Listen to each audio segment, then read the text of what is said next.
আসসালামু আলাইকুম রহমতুল্লাহি ওয়া বারাকাতুহ। প্রিয় উপস্থিতি, সবাই কেমন আছেন? আশা করি আলহামদুলিল্লাহ, আল্লাহর রহমতে সবাই ভালো আছেন। কিছুদিন আগে ইরানের এক ভাইয়ের সাথে আমার মেসেঞ্জারে যোগাযোগ হয়, তারপরেও আবার আমাকে ঋণ দেয়। তো কথায় কথায় আপনার প্যালেস্টাইনিয়ান ইস্যুটা ওঠে আলোচনায়। তো আমি তাকে বললাম যে আমাদের মুসলিম রাষ্ট্রগুলোতে লক্ষ লক্ষ মানুষ, মিলিয়ন মানুষ রাস্তায় নেমে গেছে, সবাই প্রতিবাদ করতেছে।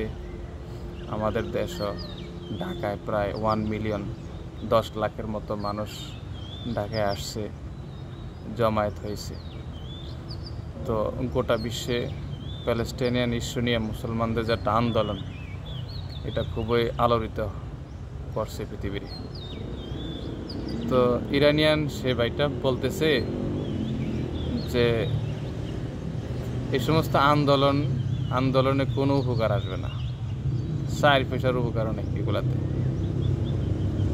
মুসলমানরা শুধু চিল্লাইলো, আবার চিল্লে ঘরের দিকে ফিরে গেল, এতে কোনো লাভ নাই। ইহুদিরা হত্যা করার দরকার করবে, মারার দরকার মারবে, কাটার দরকার কাটবে, সব কিছু করে তারা তাদের উদ্দেশ্য হাসিল করবে। তারা প্যালেস্টাইনকে দখল করার ইচ্ছা, সেটা তারা করবেই। হোক এই ক্ষেত্রে শুধু লক্ষ না, কোটি মানুষ যদিও মারতে হয়, তারা মেরে এটাকে দখল করার চেষ্টা করবে। তো মুসলিম বিশ্বে শুধু জনগণ যে একটা ক্ষোভ দেখায়, আন্দোলন করে, জড়ো হয়, প্রতিবাদ মিছিল করে, বক্তব্য দেয়, এগুলো আসলে ইহুদিদের কোনো ক্ষতি করতে পারে না। আর ইহুদিদেরকে তাদের উদ্দেশ্য বাস্তবায়ন করার ক্ষেত্রে এগুলো তেমন কোনো বাধা হয়ে দাঁড়ায় না। তো আসলে তার কথাটা তো বাস্তব, যে এত আন্দোলন করছে মুসলিম রাষ্ট্রগুলোর ভিতরে, মুসলমানরা লক্ষ লক্ষ মানুষ এক জায়গাতে জমায়েত হয়েছে, কিন্তু লাভ হয়েছে কি? ইসরায়েলের আক্রমণ কি এখনও কি স্টপ করতে পারছে, বন্ধ করতে পারছে? ইসরায়েল এখনও তো হামলা চালিয়ে যাচ্ছে। এখনও আপনার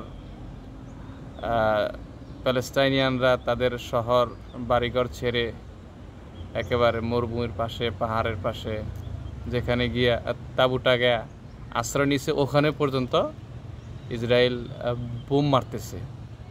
শত শত মানুষ, হাজার হাজার, এ পর্যন্ত 70,000 মতো মানুষ তারা পৃথিবী থেকে বিদায় করে দিয়েছে। তো আসলে প্যালেস্টাইনের মুসলমানরা এইভাবে নির্যাতিত হওয়া, তাদের দেশ হারিয়ে ফেলা, তাদের মাটি হারিয়ে ফেলা, তো এটা আসলে কিভাবে সম্ভব হয়েছে? সম্ভব হচ্ছে এই যে আরেকটা ভিডিওতে আরেক ভাই উল্লেখ করছে এইভাবে, যে প্যালেস্টাইনের আশেপাশে যে সমস্ত রাষ্ট্রগুলো আছে, আরব রাষ্ট্রগুলো, সৌদি আরবিয়া, জর্ডান, কুয়েত, কাতার, বাহরাইন, এই সমস্ত রাষ্ট্রগুলোর জন্ম হয়েছে কিন্তু ওসমানীদের বিরুদ্ধে আন্দোলন করে। এবং এই রাষ্ট্রগুলোর জন্ম দিয়েছে কিন্তু আমেরিকা, পশ্চিমা ওয়ার্ল্ড, বিশ্ব, ব্রিটিশ সহকারে এরা। তো তাদের পরিকল্পনায় এই সমস্ত রাষ্ট্রগুলো সৃষ্টি হয়, এবং এই সমস্ত রাষ্ট্রগুলোর যারা প্রাইম মিনিস্টার অথবা কিং আছে, এরা কেউই জনগণের প্রতিনিধি না। এরা জোর করে জনগণের উপরে চেপে আছে, জনগণ এদেরকে ভালোবাসে না, কিন্তু এরা জনগণকে যেমনি করে হোক নিয়ন্ত্রণে রাখছে। তো সে ভাই বলল যে প্যালেস্টাইন স্বাধীন হবে, আগে এই সমস্ত রাষ্ট্রগুলো স্বাধীন হবে। কারণ পুরা মিডল ইস্টে তো স্বাধীন না। এই যে জর্ডান বলেন, কুয়েত বলেন, কাতার বলেন, সৌদি আরবিয়া বলেন, এই সমস্ত রাষ্ট্রগুলোতে যারা বসে আছে, দায়িত্বে আছে, এরা কারা? এরা হচ্ছে আমেরিকার লোক, ইউকের লোক। তো পশ্চিমা বিশ্ব এদেরকে বসে রাখছে। পশ্চিমা বিশ্ব এদের উদ্দেশ্য, এদের পারপাস সার্ভ করতেছে। মানে এরা পশ্চিমা বিশ্বের উদ্দেশ্য, পারপাস সার্ভ করতেছে। তো এরা মনে করেন এই সমস্ত রাষ্ট্রগুলোতে ডেমোক্রেসি, গণতন্ত্র দেওয়াও এরা গুরুত্বপূর্ণ মনে করে না। কারণ তারা জানে যে এই সমস্ত রাষ্ট্রগুলো আমাদের, আমরা যা বলি এরা সেটাই শোনে, আমল করে। তো আমাদের সৈন্য সামন্ত অনেক। এই যে পুরা মিডল ইস্টে আপনার অসংখ্য আমেরিকার ঘাঁটি আছে, যেখানে আমেরিকার সৈন্যরা আছে, পাহারা দেয়। কাতার বলেন, সৌদি আরব বলেন, তারপরে বাহরাইন বলেন, ওমান বলেন, এই মানে সমস্ত রাষ্ট্রগুলোর চতুর্পাশে আমেরিকার অসংখ্য আর্মি বেজ আছে, ঘাঁটি আছে। তো এই সমস্ত রাষ্ট্রগুলো তো আপনার সৌদি আরব, ইসরায়েল, এই সমস্ত রাষ্ট্রগুলো তো আপনার আমেরিকা, ইসরায়েলের উপকার আসে। ইসরায়েলের তো কোনো ক্ষতি নেই। তো ওদিকে জর্ডানের কিং আবদুল্লাহ, সে তো একেবারে ডাইরেক্ট আপনার পশ্চিমাদের পাপেট। তারপরে ইজিপ্টের বর্তমানে যিনি আছেন সিসি, এই সিসি কেডা? মোহাম্মদ মুরসিকে ক্ষমতা থেকে নামানো, তাকে হত্যা করা এবং তার স্থলাভিষিক্ত, মানে তার জায়গাকে দখল করে আছে কি? এই সিসি কেডা? আমেরিকার পাপেট, আমেরিকা তাকে বসাইছে।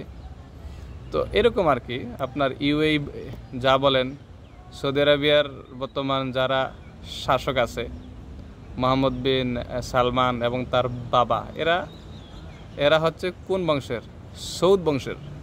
এবং সৌদ বংশের ইতিহাস যদি আমরা দেখেন, তাহলে এই সৌদ বংশকে প্রতিষ্ঠিত থেকে শুরু করে রাজ পরিবার গঠন করা, সাজানো, এগুলোর পিছনে আমেরিকা হাত আছে, আপনার ইউকের হাত আছে।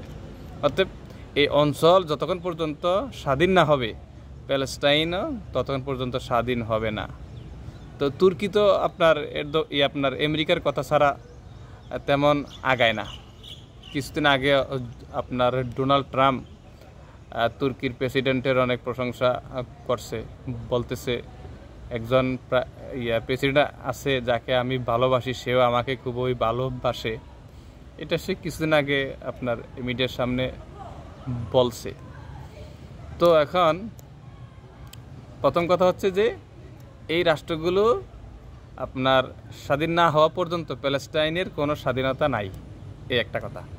আরেকটা কথা হচ্ছে কি, আপনার প্যালেস্টাইনকে যদি আসলে স্বাধীন করতে হয়, তাহলে কি করতে হবে? সরকার টু সরকার, গভর্নমেন্ট টু গভর্নমেন্ট যোগাযোগ করতে হবে, প্ল্যান পরিকল্পনা করতে হবে। জনগণকে মাঠে নামে দিয়ে কোনো তো লাভ নেই। আপনার জনগণ মাঠে নামলো, আন্দোলন করলো, এতে কোনো লাভ হবে না। শুধুমাত্র তাদের পরিশ্রম ছাড়া তারা এক শহর থেকে অন্য শহরে আসবে, টাকা পয়সা খরচ করবে, একটু আবেগ দেখাবে, এইটুকু এই পর্যন্তই। কিন্তু এটা কোনো আপনার সাস্টেইনেবল কোনো বেনিফিট, ফায়দা এটা দিচ্ছে না। তো আপনার বেনিফিশিয়াল হবে সেটা যদি মুসলিম বিশ্বের গভর্নমেন্টগুলো একে অপরের সাথে যোগাযোগ করে। কারণ গভর্নমেন্টগুলোর কাছে সব আছে, অস্ত্র আছে, সৈন্য সামন্ত আছে, সব কিছু আছে এদের কাছে। তো এরা যদি গভর্নমেন্ট টু গভর্নমেন্ট কন্ট্যাক্ট করে, যোগাযোগ করে, যদি পরিকল্পনা করে, যদি হামলা করতে হয় হামলা করবে, মানে যেভাবে কোণঠাসা করতে হয় করবে। তো এইভাবে যদি আগায় তাহলে প্যালেস্টাইন স্বাধীন হতে পারে।